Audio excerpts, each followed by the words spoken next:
In this video, we're going to look at the key features of quadratic functions, as well as the shape of quadratic graphs. All quadratic functions produce parabolas in the coordinate plane.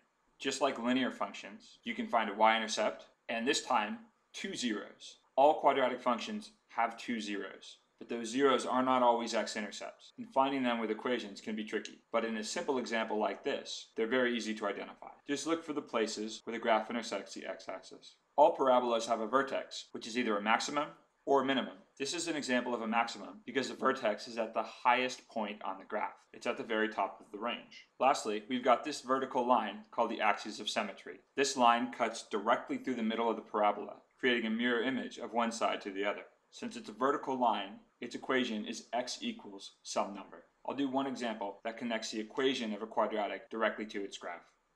Y equals x squared plus 2x minus 1.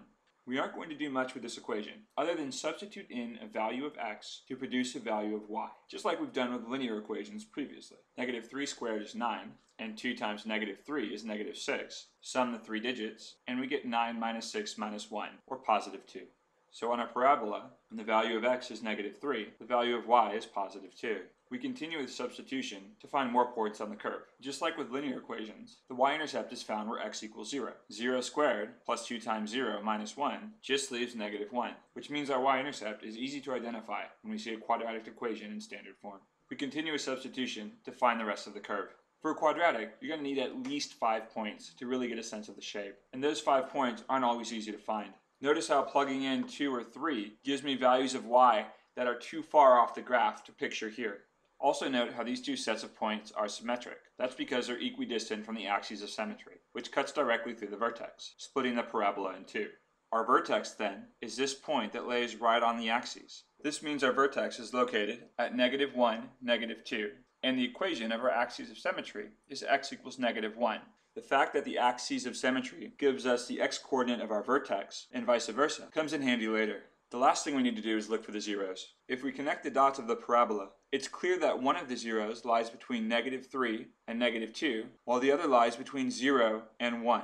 The basic idea behind finding the zero is no different than that of the linear equation. You substitute in 0 for y and then solve for x. Unfortunately, we don't know how to solve this type of equation yet, so we aren't going to do anything with it. One last note, the vertex is always a maximum or minimum. In this case, the vertex is a minimum because it's the lowest point on the graph, or the smallest value in the range.